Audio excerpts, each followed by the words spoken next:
Selamat pagi, Assalamualaikum warahmatullahi wabarakatuh. Salam sejahtera bagi kita. Pertama-tama kita panjatkan puji syukur kehadirat Tuhan Yang Maha Esa, karena di pagi hari ini izinkan saya memperkenalkan diri, nama Andi Widi Santoso, NIM 28912150279, mahasiswa Universitas Pancasakti Bekasi. Program studi manajemen akan mempresentasikan mata kuliah emosional inteligensi dengan dosen Insinyur Sugeng Prayitno SE SHMM.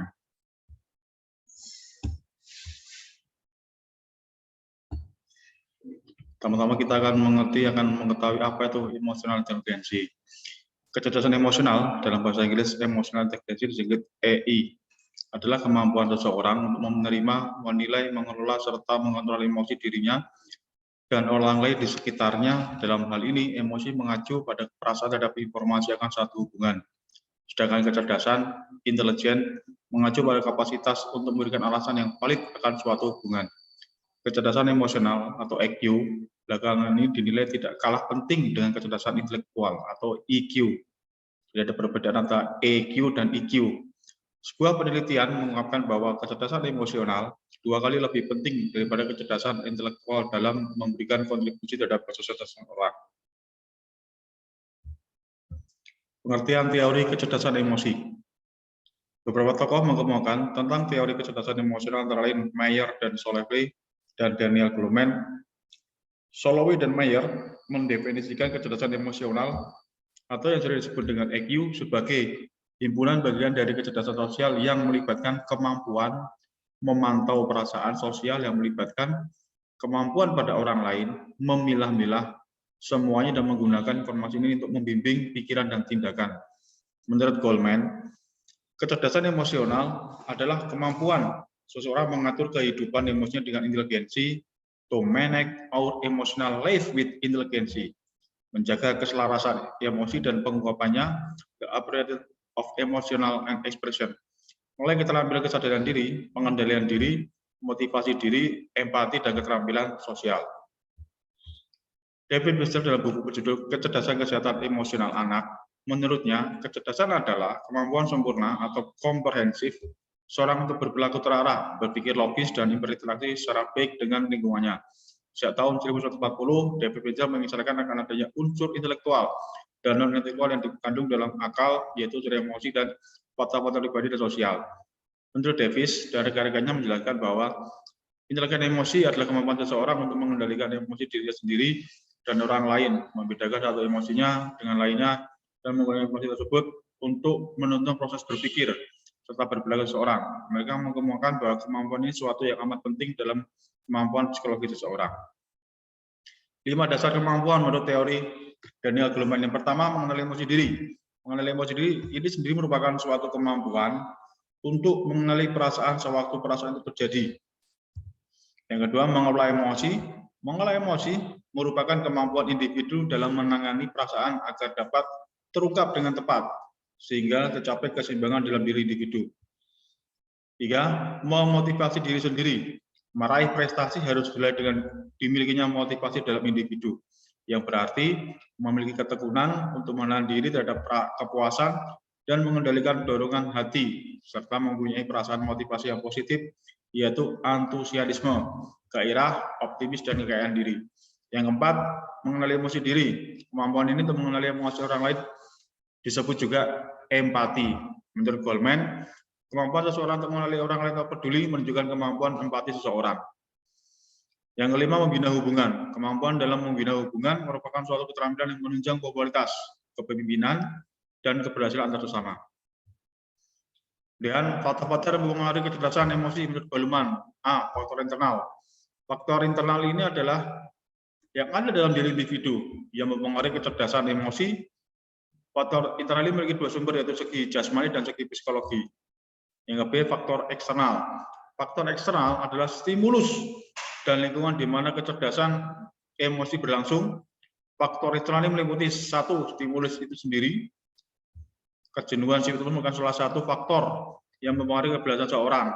Yang kedua, lingkungan dan situasi, khususnya yang melatar belakangi proses kecerdasan emosi. Apa itu kecerdasan emosi? Pengertian kecerdasan emosi.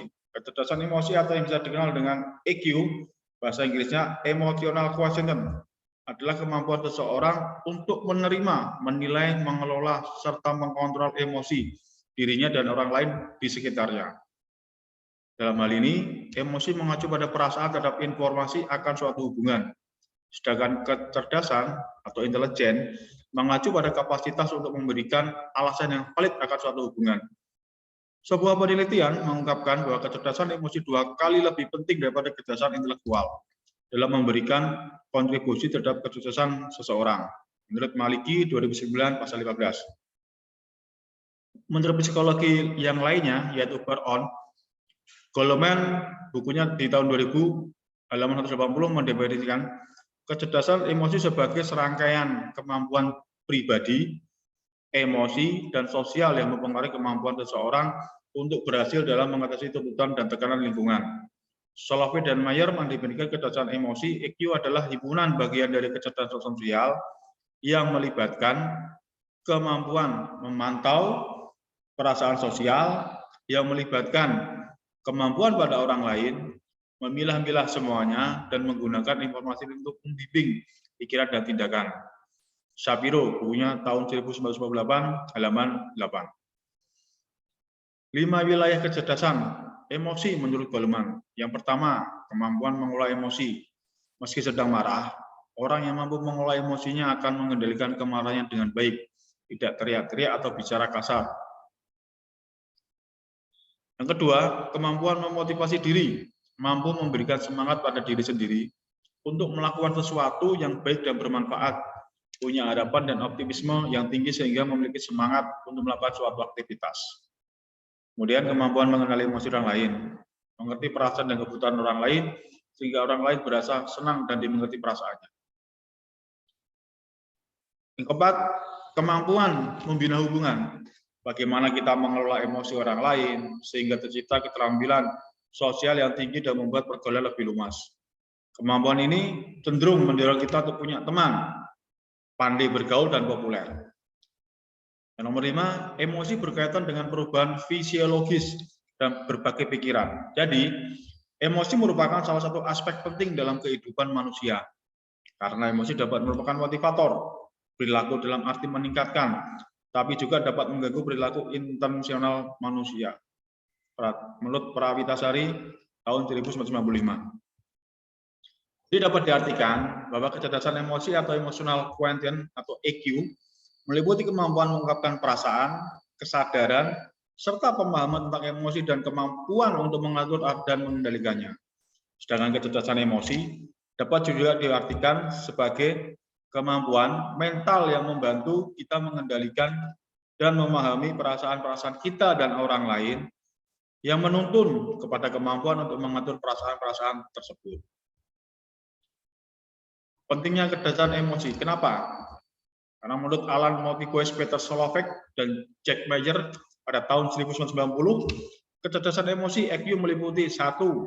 Kemampuan untuk merasakan secara akurat, menilai dan mengekspresikan emosi. Ini pentingnya nih. Kita bisa mengekspresikan emosi kita. Yang kedua, kemampuan mengakses dan untuk menghasilkan perasaan ketika ia bersedia berpikir. Ini gunanya nih. Yang ketiga, kemampuan untuk memahami emosi dan pengetahuan emosional. Dan kemampuan untuk mengatur emosi. Kita bisa mengatur emosi itu sendiri, sekaligus mempromosikan pertumbuhan emosi dan intelektual kita. Hubungan serta penerapan kecerdasan emosi dalam pembelajaran. Yang pertama, banyak faktor yang mempengaruhi perkembangan emosi seseorang. Faktor tersebut antara lain kepribadian, lingkungan, pengalaman, kebudayaan, dan pendidikan. Yang kedua, pendidikan merupakan variabel yang sangat berperan dalam perkembangan emosi individu. Yang ketiga, perbedaan individu juga dapat dipengaruhi adanya perbedaan kondisi yang atau keadaan individu yang bersangkutan. Selanjutnya, sehubungan dengan hal tersebut, orang yang memiliki kecerdasan emosi yang baik diharapkan dapat menampilkan sikap berpikir yang tercermin dari cara berpikir yang logis, cepat, mempunyai kemampuan abstraksi yang baik, mampu mendeteksi dan menafsirkan, menyimpulkan, mengevaluasi, dan mengingat, menyelesaikan masalah dengan baik, bertindak teratur dengan tujuan, serta tingkat kematangan yang baik. Hal ini berkaitan juga dengan kemampuan intelijensia yang baik atau EQ. Bagaimana kita mengukur tingkat emosi kita? Ada beberapa hal yang akan saya sampaikan mengukur tingkat emosi. Yang pertama, kecerdasan emosi bukan sekedar mengenai cara mengendalikan diri dan tanggapan emosional untuk menciptakan manfaat bagi diri sendiri pun juga bagi orang lain. Kemampuan mengaplikasikan kecerdasan emosi dapat membuat hati kita menjadi tentram dan meningkat rasa percaya diri. Emosi dapat memicu reaksi, hadapi, atau lari. Yang ketiga, pengendalian emosi penting dilakukan terutama pada saat kita mengalami sebuah kehilangan, ketakutan, dan kesedihan. Hal ini dilakukan hanya sekedar untuk mengalihkan perhatian sejenak keluar dari rutinitas, bahkan untuk sedikit menciptakan ruang bahagia bagi orang lain saat bersama kita. Pada jurnal Nolwalah tahun 2015 telah merumuskan definisi intelijensi dan kecerdasan emosional dari berbagai pakar, diantaranya yang pertama William Strand. Menurut William Strand, intelijensi adalah kesanggupan dalam menyesuaikan diri kepada kebutuhan baru dengan alat berpikir dengan sesuai tujuan. Menurut Heidi Dick, intelijensi tersebut menyangkut kemampuan untuk belajar dan menggunakan apa yang telah dipelajari dalam bentuk usaha penyesuaian terhadap situasi yang kurang dikenal dalam memecahkan masalah. Menurut Wessler, merumuskan intelijensi sebagai keseluruhan kemampuan individu untuk berpikir dan bertindak secara terarah, serta kemampuan untuk mengelola dan menguasai lingkungan secara efektif. Menurut Singgi Gunarsa, suatu kumpulan kemampuan seseorang yang memungkinkan untuk memperoleh ilmu, pengetahuan dalam hubungannya dengan lingkungan. Ada beberapa rumusan definisi intelijensia dan kecerdasan emosional yang sudah dirangkum pada jurnal pada tahun 2015 oleh Nurfalah. Apa itu EQ? Pengertian EQ atau kecerdasan intelektual. Otak manusia mempunyai lapisan terluar yang disebut neokorteks. Neokorteks manusia mampu berhitung, belajar aljabar, mengoperasikan komputer, belajar bahasa Inggris, dan lainnya. Melalui penggunaan otak neokorteks, maka lahirlah konsep EQ. Kecerdasan intelektual adalah kemampuan potensial seorang dengan mempelajari sesuatu menggunakan alat-alat pikiran. Kemudian, kecerdasan ini bisa diukur dari sisi kekuatan verbal dan logika seseorang. Secara teknis, kecerdasan intelektual pertama kali ditemukan oleh Alfred Binet. Ya, secara teknis, kecerdasan intelektual pertama kali ditemukan oleh Alfred Binet. Kemudian, menurut pendapat lain, bahwa kecerdasan intelektual atau intelijensi, atau EQ, merupakan kecerdasan dasar yang berhubungan dengan proses kognitif, pembelajaran atau kecerdasan intelektual, cenderung menggunakan kemampuan matematis logis dan bahasa. Berikut ini contoh alat mengukur kecerdasan intelektual. Yang pertama, untuk mengukur tingkat intelijensi anak dapat digunakan tes teknologi Quotient, misalnya dari Binet Simon. Quotient intelijensi dengan diperoleh dengan bagi usia mental dengan usia kronologis, lalu diperkalikan dengan angka 100. Contoh EQ sama dengan 100 dibagi mental X usia mental dengan kronologi X usia sesungguhnya akan menghasilkan. Dari hasil tes Binet Simon dibuatlah penggolongan intelijensi sebagai berikut: Genius 140, Gifted 130, Superior 120, Normal 90 sampai 110, Debil 60 sampai 79, Imbesil 40 sampai 55, dan yang terakhir idiot. Fase idiot inilah yang perlu untuk dikembangkan untuk mencapai fase normal. Sesuai dengan rumus di atas, maka jika Ahmad Sagala bisa, seorang anak berusia 6 tahun memperoleh skor tes EQ sebesar 8, maka EQ anak tersebut adalah EQ sama dengan 100 dikali 8 dibagi 6, sama dengan 133. Yang berarti dia termasuk kecerdasan di atas rata-rata. Seperti rumusnya, ya, kembali lagi. Mental X usia mental dibagi dengan kronologi X atau usia sesungguhnya. 6 dengan 8 dengan 6. Ini ternyata 33. Ciri-ciri kecerdasan intelektual. Menurut Lois Thurston menyatakan bahwa intelijensi terdiri dari 7 kemampuan mental primer yang meliputi Pertama, kemampuan spasial, kecepatan perseptual, penalaran numerik, makna verbal, kelancaran kata, ingatan, serta penalaran induktif. Fungsi kecerdasan intelektual, pada dasarnya setiap manusia merupakan makhluk yang diberi akal lebih tinggi dibanding makhluk yang lain. Akal tersebut dapat membentuk sebuah kecerdasan yang biasa disebut dengan kecerdasan intelektual. Beberapa fungsi adanya kecerdasan spiritual adalah: satu, menyimpan pengetahuan; kedua, mendapatkan pengetahuan yang baru; ketiga, dapat memahami sesuatu dengan pemaknaan yang lebih dalam; yang keempat, dapat meningkatkan pengetahuan. Faktor-faktor yang mempengaruhi kecerdasan intelektual. Inteligensi orang yang satu dengan lain cenderung berbeda-beda. Hal ini karena adanya beberapa faktor yang mempengaruhi, antara lain: satu, faktor pembawaan sejak lahir, ditentukan sifat sejak lahir. Yang kedua, faktor minat dan pembawaan yang khas, di mana minat mengarahkan perbuatan pada satu tujuan dan merupakan dorongan pada perbuatan itu. Yang ketiga, faktor pembentukan, di mana pembentukan adalah segala keadaan di luar seseorang yang mempengaruhi perkembangan inteligensi. Di samping itu, kecerdasan spiritual tidak tergantung pada budaya atau nilai. Maksud dari pernyataan tersebut bahwa kecerdasan spiritual tidak berarti nilai yang akan, tetapi menciptakan kemungkinan untuk memiliki nilai itu sendiri. Kecerdasan spiritual berasal dari dalam hati, menjadikan kreatif ketika dihadapkan pada masalah pribadi, mencoba melihat makna yang terkandung dalamnya, serta menyelesaikan dengan baik agar diperoleh ketenangan kedamaian hati. Tanggung jawab kepada Sang Pencipta dapat membantu seseorang terus belajar dan bekerja keras tanpa rasa jenuh.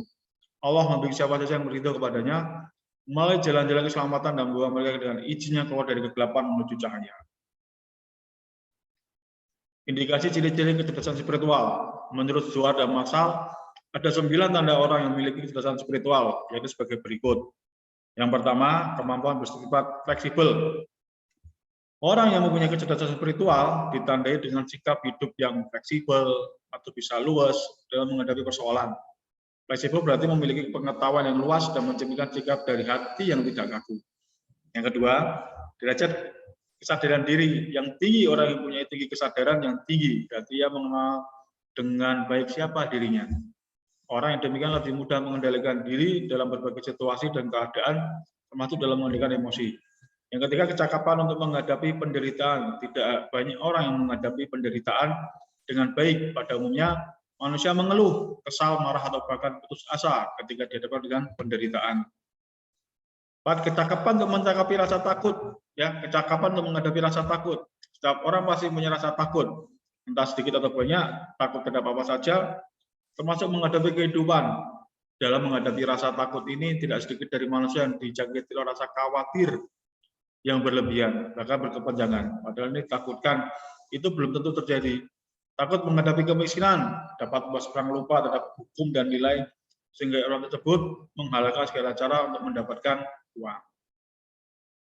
Yang kelima, kualitas hidup yang diilhami oleh visi dan nilai. Orang yang memiliki kecerdasan spiritual berarti memiliki hidup yang berkualitas. Maksudnya adalah seorang yang memiliki visi dan nilai, berarti orang tersebut tidak akan mudah terkena bujuk dan rayu setan. 6. Enggan melakukan yang merugikan. Orang yang mempunyai kecerdasan spiritual yang baik akan enggan bila keputusan atau langkah-langkah yang diambilnya bisa menyebabkan kerugian yang tidak perlu. Hal ini bisa terjadi karena ia bisa berpikir lebih selektif dalam mempertimbangkan berbagai hal. Berdasarkan pendapat lain, kecerdasan spiritual ditandai dengan kemampuan seseorang untuk bisa menghargai dirinya sendiri maupun diri orang lain, memahami perasaan terhadap orang lain di sekitarnya, dan mengikuti aturan-aturan yang berlaku. Pada perkembangan zaman modern, banyak orang-orang mengatakan manusia berkembang menjadi manusia modern. Berdasarkan beberapa pendapat mengenai manusia modern, merupakan manusia yang mempunyai kualitas intelektual yang memadai. Karena telah menempuh pendidikan yang memadai pula, salah satu ciri yang kental dalam diri manusia modern adalah suka membaca. Wacana di atas sejalan dengan syariat Islam, di mana syariat pertamanya adalah membaca. Namun, terkadang kualitas intelektual tersebut tidak dibarengi dengan kualitas iman atau emosional yang baik. Sehingga berkah yang diharapkan setiap manusia dalam hidupnya tidak dapat diperoleh. Fungsi kecerdasan spiritual atau SQ. Kecerdasan spiritual memiliki beberapa fungsi dalam kehidupan sehari-hari, antara lain.